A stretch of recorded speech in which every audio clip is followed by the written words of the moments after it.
while the war on Iran has caused global energy prices to spike over the last couple of weeks, the Strait of Hormuz is effectively shut. And in a bid to help alleviate oil prices, the US, as I'm sure you heard, has eased sanctions on Russia, giving Moscow's clients worldwide a pass to buy Russian crude already at sea, as nations from Asia to Europe are simply unable to get their deliveries out of the Persian Gulf. Let's take this conversation further with Yaroslav Lissovolik, the founder of BRICS-plus Analytics and a Russian International Affairs Council member. Yaroslav, a great pleasure to have you in. Thank you for joining us. Pleasure to be here. Thank you, Rory. It's great to have you on the program. We will get to multipolarity in just a moment. The first question I wanted to ask for you is, as I was just saying on air, 2 weeks of oil prices steadily rising up with $100 thereabouts. The US has all of a sudden lifted sanctions on Russian oil. What's your reaction to the move, and essentially what's behind it in your view? Well, I mean, clearly we're seeing a major spike in oil prices that is unprecedented in a long period of time, and this is starting to have very palpable effects with regard to the global economy. We're starting to see some of the countries outside of the Middle Eastern region starting to draw up economic plans, contingency plans, Yes. In order to grapple with this major crisis. Because of the rise in oil prices, there will be pressure on the global economy. There will be inflationary pressures. There could be a major downturn. And of course, there's also the problem closer to home for the US, which is higher gasoline prices. Ahead of midterms, this is the worst thing for the Trump administration. So they have to basically try to come up with increases in supply, and this is what is behind the move to try to ease the pressure on oil prices. But probably there's more that needs to be done, far more, in order to deal with this situation, because indeed the situation is unprecedented. And even despite all of these belated moves, we're likely to see further upward pressure on oil prices in the coming weeks. Yeah, I mean, it was Trump now tapping the strategic oil reserves. Now, I mean, he said he threw out a number, 400 or 450 million barrels or something like this. I mean, this lets you know essentially how they miscalculated this war on Iran. I mean, Iran was warning for a long time, if you come and strike us, you're going to upset global energy supplies across the entire region. Hello. We're witnessing it in real time today. Do you think, by the way, Trump allowing Russian oil that's already at sea to be purchased by certain countries around the world, do you think Trump made this move unilaterally, or perhaps he was pressured from nations like India or Japan or the Philippines, who are all struggling in the wake of the Strait of Hormuz essentially being somewhat shut down? I think it's not just Japan, it's not just Philippines, it's probably almost the whole world economy is starting to clamor for this conflict to be over as soon as possible, because, I mean, it's not just Southeast Asia that we're talking about. If we look at Europe, I mean, they were grappling with recessionary fears, with major economic issues in the past several years, and just as they thought that they were starting to climb out of that problem, they see major spikes in oil prices and energy prices that could undercut any possibility for economic recovery. So a lot of the regions are affected, and I think that external pressure is mounting with every day vis-a-vis the Trump administration. Well, I'm really glad you mentioned Europe, Yaroslav. I mean, you think when Ukraine kicked off, Europe said, OK, we're not going to buy any more Russian energy. So cheap Russian energy, gone. Middle East energy, gone. Now they're totally hooked on American energy, which is 3, 4, 5 times the price at the latest estimates now. Meantime, the war against Iran, America, Israel, and supported by the Euro-Atlantic Alliance, some people are saying that this is an attack on the multipolar world, the BRICS family, for example, by targeting, for example, Venezuela, that China was buying oil from Venezuela, targeting Iran as well. 2 birds with 1 stone, so to speak. China is now, where's China going to get its oil from? Some people are saying that the war against Iran is also targeting the BRICS multipolar world. Your thoughts on that? Well, I mean, we clearly saw, even apart from the conflict itself, from the war, there were statements, a lot of statements coming from Trump regarding BRICS, regarding the common currency, regarding other plans that were discussed within BRICS. And clearly, there's a tremendous dislike of BRICS on the part of the U.S. And I would say a misunderstanding of sorts, a lack of understanding about what this bloc is about. And I think certainly BRICS need to come up with response in terms of what their reaction going forward is going to be to this escalating pressure. And I think one of the responses has to be greater focus on economic cooperation, especially trade cooperation, to make sure that the South-South economic cooperation acts as a cushion, acts as a reserve of sorts for any episodes like this when BRICS economies are faced with this pressure. And then I think another possibility is to look at formats where there's not just one BRICS economy vis-a-vis the rest of the world or the U.S., but several of them. And one of the proposals that started to be discussed within the BRICS circles last year is the BRICS Troika, with the past presidency, the current presidency, and the future year's presidency acting together on the international stage and making sure that the agenda is passed from one presidency to the other. Also, in international affairs, this is a way to collectively discuss and stand with vis-a-vis the pressure from various parts of the world. So I think that kind of step that is currently discussed, from what I understand, within BRICS, certainly the proposals have been advanced by some of the India's foremost think tanks, and India currently holds the presidency in BRICS. I think that line would probably be optimal for BRICS at this stage. It's very interesting what you say about the multipolar member countries, BRICS or ASEAN or Global South, essentially now having to work to insulate themselves, to protect themselves from what is...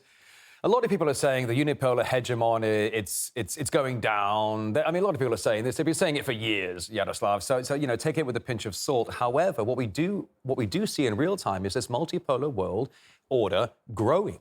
It is coming to the fore of the global stage. And BRICS is not anti-Western, it's just not Western.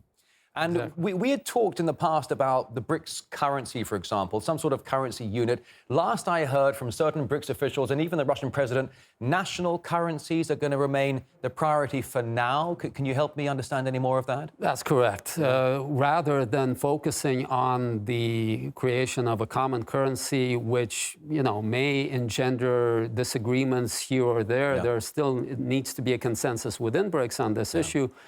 What is clearly within the consensus is to forge ahead with the use of national currencies. This is something that is successfully advancing, and currently more than 2/3 of all transactions within BRICS are done with national currency. So this share is rising progressively.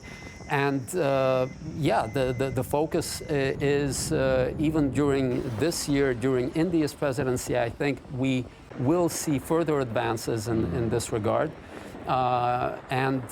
Yes, I think that generally this is yet another contribution to BRICS economies supporting each other economically in periods of more and more frequent crises, as we can see in the past several years. We look at what's happening in the Middle East right now. Iran is a fundamental node in this multipolar world order. It's part of the Belt and Road, the North-South corridor. It's got the big deep-sea ports as well. Iran is, I'll say it again, a fundamental node in the BRICS family. We see it's under attack by America and Israel, supported by the Euro-Atlantic Alliance. Can you help me understand what needs to be done either to protect Iran or what needs to be understood about Iran in the context of BRICS and the multipolar world? Well, I think Iran is indeed, just as you said, a crucial node, also economically. And I think connectivity is a major theme for BRICS, something that they are advancing via the new development bank projects as well, something that should be advanced because we clearly see that the world economy is so susceptible to crises around the choke points that you have to have alternative routes. And certainly Iran was one of the very important pathways to that in terms of the north-south corridor, that connectivity within continental Eurasia. Yeah. So I think the key theme for BRICS right now is to focus on economic projects, connectivity projects that increasingly incorporate new members, such as Iran, into the economic sphere of cooperation, connectivity within BRICS. And then through that economic integration, that allows for, again, just as I said, South-South economic cooperation to have more of a reserve for the broader economic performance of BRICS-plus economies. That's a great comment, Yaroslav.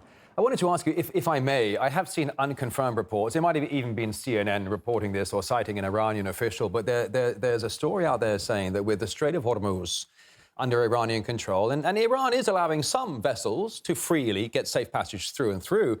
But I saw a report where CNN was reportedly alleging that an Iranian official had thought about allowing vessels to pass through the Strait of Hormuz if they made payments in yuan. I don't know if you saw that mentioned in the news today. Some people are fast to say, well, the petro-yuan is the future after the petrodollar. But I just thought, if it's true, if Iran is saying, you know what, you guys can get your oil tankers through the strait, but you're going to have to make payments in yuan, to me, that's a hell of a pushback on the petrodollar. What are your thoughts about that in general? I mean, clearly, this shows, yet again, that conflicts like this, they undermine to a significant degree the status quo also with regard to the dollar. And the greater the politicization, the greater the pressure vis-a-vis countries such as Iran, the greater their effort is going to be to look for alternatives, including in the sphere of payments using national currencies. And yes, just as we saw with the sanctions vis-a-vis Russia, with regard to this specific conflict, this is something that could lead further, yet another impulse to the process of lower use of the dollar and greater use of national currencies amongst the developing economies. Yeah. One more question, if I may, Yaroslav, and I'll let you get out of here on this. But I was just going back to Russian oil being released back on the market, so to speak. Venezuela, the biggest oil deposits in the world. Yes, it's heavy oil, but it's the biggest. It's Venezuela. America has kind of scooped it up now. So Venezuela is, in the hands of America. Middle Eastern energy production is stalling. It's grinding to a halt. But Russian oil is flowing. How do you see Russian oil being used by other countries and by the multipolar world as we're seeing what happened in Venezuela, what's happening now with the Middle East energy markets? How important is it for Russian energy now to flow freely? I mean, for the largest economies of the world, for the world economy, this is a very important source of supply. And some of the economies such as India, such as China, are very much dependent now on the supply of Russian oil. So without the step that was undertaken by the U.S. vis-a-vis Russia in terms of lifting temporarily those sanctions, this was a step that was clearly needed because simply in terms of the demand and supply, you just had to have that more of the release of Russian oil into the markets in order to stabilize the markets, given what was going on the demand side in terms of the excess demand. So clearly, Russia, as one of the largest producers, top 3 producer in the world, is critical for the global outlook, for the global economy, but also for the key engines of the world economy, such as China and India. So if the world economy were to weather the storm, China, India, their performance would be very important. And in that regard, the supply of Russian oil to these economies is absolutely crucial. Yeah, it's a great comment to wrap up this conversation with the Yaroslav Lissovolik, the founder of BRICS-plus Analytics and Russian International Affairs Council member. It's just so good to get through all the narratives and get down to brass tacks and have you here to explain exactly what we're seeing in real time today. Yaroslav, it's been a pleasure. Thank you so much. Thank you so much.